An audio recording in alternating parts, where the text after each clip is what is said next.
One of the very misunderstood concept of what has been labeled as suicide bombing.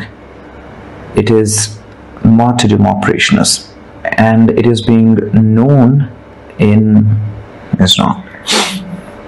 There are multiple contraindications, there are multiple arguments that have been brought against it.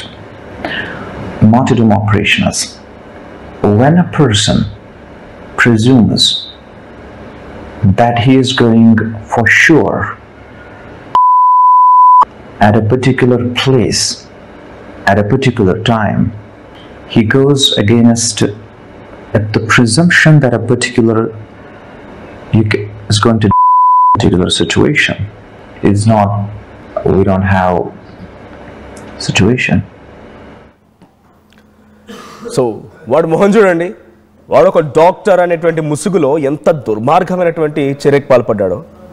వాడు మొహం చూస్తుంటే చూడడానికి చాలా చక్కగా, పాపం ఏం తెలియని అమాయకుల్లా కనిపిస్తూ ఉంటున్నట్టుగా, అది జనరల్గా పబ్లిక్ ఉండే పర్సెప్షన్. ఎందుకంటే మనుషుల్లో కలిసిపోయిన తర్వాత మనం అనుమానించడానికి ఎటువంటి అవకాశం లేకుండా ఉంది వాడి పిచ్చి మొహం.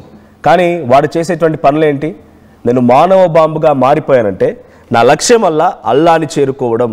బహుశా ఈ ఒక మతానికి సంబంధించినటువంటి ఆరాధ్య దైవాన్ని వాడు అలా సంబోధిస్తున్నాడు. కానీ ఏ మతానికి సంబంధించినటువంటి ఆరాధ్య దైవాలు కానివ్వండి, ఆయా ఆరాధ్య గ్రంథాలు కానివ్వండి, అది ఇతిహాసాలకు సంబంధించి రామాయణ భాగవతాలైనా, బైబుల్ అయినా, ఖురాన్ అయినా, ఎక్కడ కూడా ఒక మనిషిని చంపండి, మారణహోమం సృష్టించండి, మతాల మధ్య విద్వేషాలు రెచ్చగొట్టవని ఒకరికి కూడా చచ్చిపోండి అని చెప్పి ఎక్కడా చెప్పవు.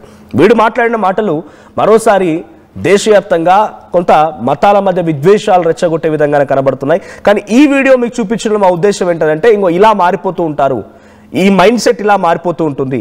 ఈ దుర్మార్గులు ఎంతలా దుశ్చర్య అంటే ఒక మనిషిని ఎట్లా మోటివేట్ చేయగలుగుతారంటే, ఒక మనిషి తనంతట తాను చనిపోయినా కూడా వాడికి ఏం కాదు అనే రకంగా మోటివేట్ చేయగలుగుతారు. అంతటి మోటివేషన్, అంతటి ఒక విషపు బీజాలు నింపేటువంటి ప్రసంగాలు ఉంటాయి ఈ నీచ్ కమెంట్ కుత్తేగాలు మాట్లాడే దాంట్లో. మా ప్రతినిధి నవీన్ సిద్ధంగా ఉన్నాడు ఢిల్లీ నుంచి.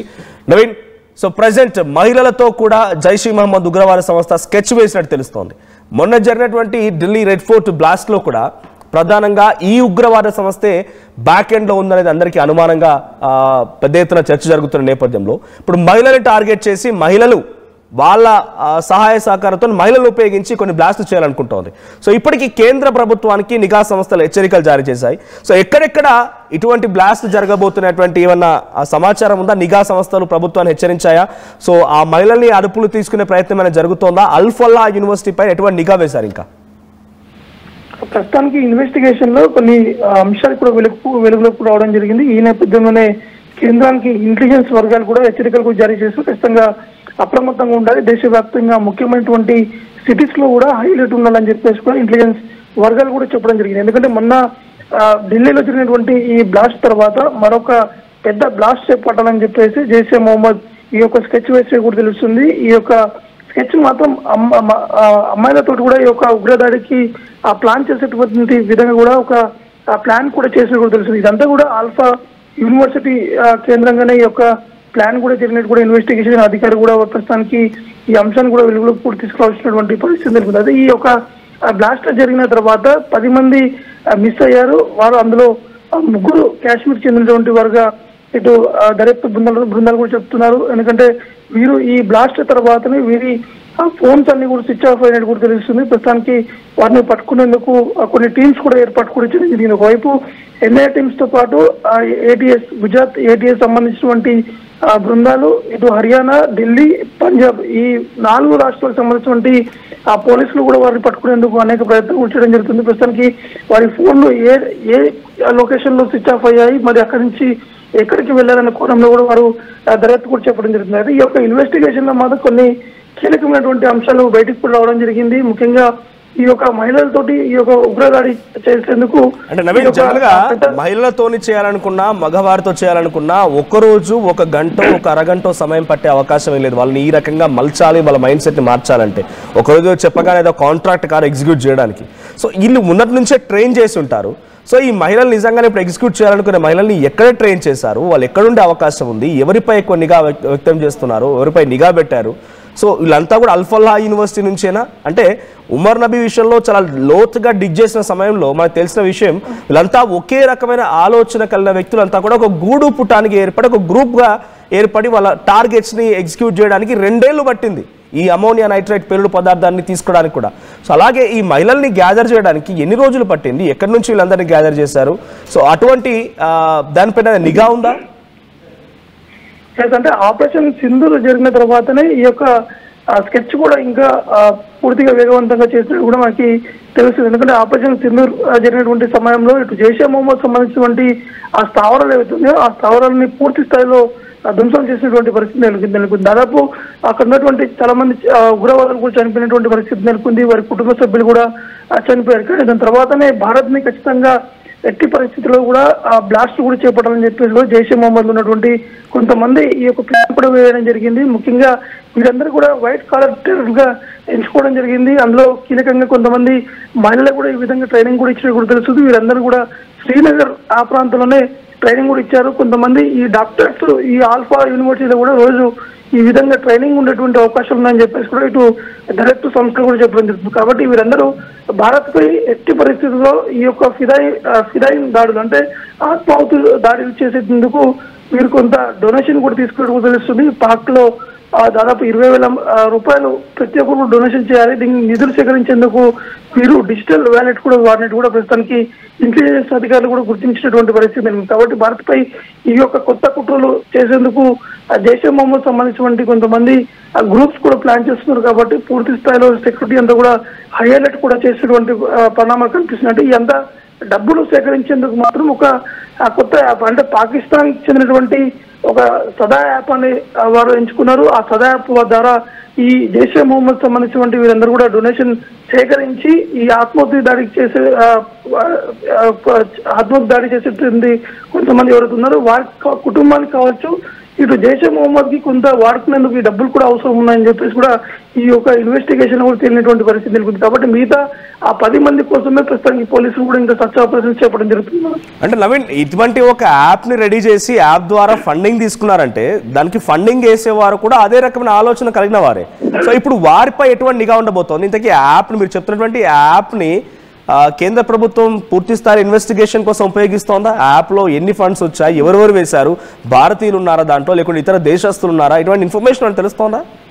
ఖచ్చితంగా అంటే భారతీయులు అయితే ఎవరు లేనట్టు కూడా తెలుస్తుంది. ఎందుకంటే ఇన్వెస్టిగేషన్ అనేది ఇంకా కొనసాగుతుంది. అంటే ఈ యాప్ అనేది ఇది పాకిస్తాన్ కి చెందినటువంటి యాప్. ఇందులో ఆ ఫండింగ్ పాకిస్తాన్ తో పాటు ఇతర దేశాల నుంచి కూడా కొంత ఫండింగ్ కూడా వచ్చి కూడా తెలుస్తుంది. అంటే వీరు స్పష్టంగా ఒక ప్రకటన కూడా చేశారు. అక్కడ ఈ భారత్ లో ఈ విధంగా విధ్వంసాలు చేపట్టేందుకు కొంత డొనేషన్ అనేది కావాలి. ఎందుకంటే రీసెంట్ గా ఆపరేషన్ సింధూర్ జరిగినటువంటి సమయంలో వారు ఉన్నటువంటి ఆస్తులు కావచ్చు, పూర్తి స్థాయిలో ఉన్నటువంటి ఆ మెటీరియల్ అంటే సామాగ్రి ఏదైతే ఉగ్రవాదులు వాడేటువంటి సామాగ్రి అవంతా ధ్వంసమైంది. కాబట్టి ఇంకొంత నిధులు కావాలనే విధంగా కూడా వీరు సేకరించడం కూడా తెలుస్తుంది. Right sir, thank you Naveen. So మొత్తంగా ఈసారి జైష్ మహమ్మద్ ఉగ్రవాద సంస్థ ఇకపై భారత్లో దాడి చేయడానికి మహిళలను ఉపయోగించాలనుకుంటుందట. సో మహిళలు టార్గెట్ చేస్తూ మహిళలను వాళ్ళ ఆలోచన రీతి తగ్గట్టుగా మార్చుకొని కొంతమంది పాకిస్తాన్ నుంచి తరలించి ఇక్కడ స్థిరపడే విధంగా ఇక్కడ ప్లాన్ చేసి ఎగ్జిక్యూట్ చేయబోతున్నారు, లేదంటే ఇక్కడున్న వారిని ఆ రకంగా మార్చేస్తారో తెలియదు. కానీ దీనికోసం ఒక ప్రత్యేకమైన యాప్ని కూడా ఏర్పాటు చేసుకుంది పాకిస్తాన్ ఉగ్రవాద సంస్థ జైష్ మహమ్మద్. సో పాకిస్తాన్ ఓరియంటెడ్గా ఒక యాప్ని రెడీ చేసి దేశ విదేశాల్లో నుంచి దాంట్లోకి డబ్బులు వస్తాయి డొనేషన్స్ రూపంలో. ఆ డొనేషన్స్ మొత్తాన్ని తీసుకొని ఎవరైతే మానవ బాంబుగా, ఉదాహరణకి ఈ నీచ్ కమిన్ కుత్తే గాడు మానవ బాంబుగా మారిపోయాడు, ఉమర్ నబీ గాడు. సో వీడి కుటుంబానికి సహాయం చేయడం కోసం వీడు మానవ బాంబుగా మారాడు కాబట్టి వీడికి ఎంతో కొంత దానికి డబ్బులు, వీడి కుటుంబాన్ని ఆదుకోవడం కోసం డబ్బులు ఇవ్వడం కోసం యాప్ నుంచి వచ్చిన కలెక్షన్స్ని వీడికి ఇస్తారట. సో అటువంటి విధంగా లైక్ మైండెడ్ మొత్తాన్ని కూడా దేశ విదేశాల్లో దాన్ని ఒక వేదికపై తీసుకొచ్చి భారత్లోనే కుట్ర పన్నాలని ఒక ఆలోచన జైష్ మహమ్మద్ ఉగ్రవాద సంస్థ చేస్తోంది.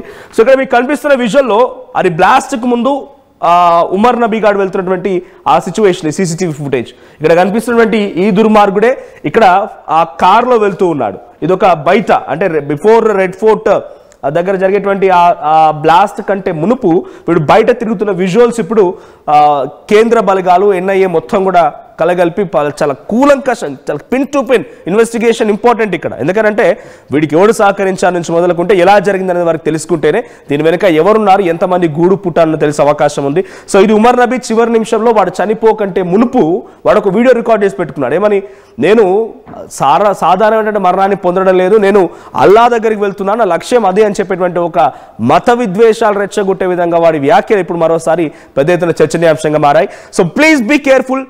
బెంగళూరు, కల్కట్టా, హైదరాబాద్, ఢిల్లీ ఇటువంటి హై క్రౌడెడ్, ముంబై చాలా తక్కువ స్థలంలో ఎక్కువగా జనం ఎక్కడైతే ఉంటారో ఆయా నగరాలు, ఆయా ప్రాంతాలను టార్గెట్ చేసి ఈ ఉగ్రమూకలు కదలికలకు పాల్పడుతూ ఉన్నాయి. అక్కడ కొన్ని దాడులకు పాల్పడుతున్నాయి. అయితే ఈసారి మహిళలను టార్గెట్ చేసి వీళ్ళంతా స్కెచ్ వేస్తున్నారంట. సో మహిళలే వాళ్ళ యొక్క ప్రధానమైనటువంటి ఒక ఎజెండా, అంటే వాళ్ళను ఉపయోగించేయాలనుకుంటున్నారు. So please be careful. మీ చుట్టూ ఎవరైనా కనుక ఉంటే వారిని కొంత పసిగట్టే ప్రయత్నం చేయండి, పోలీసులకు సమాచారం అందించండి. ఐటీ కెరియర్ కోసం చూస్తున్నారా? నాన్ ఐటీ నుంచి ఐటీకి మూవ్ అవ్వాలనుకుంటున్నారా? అయితే సమాధానం కోడింగ్ ట్యూటర్.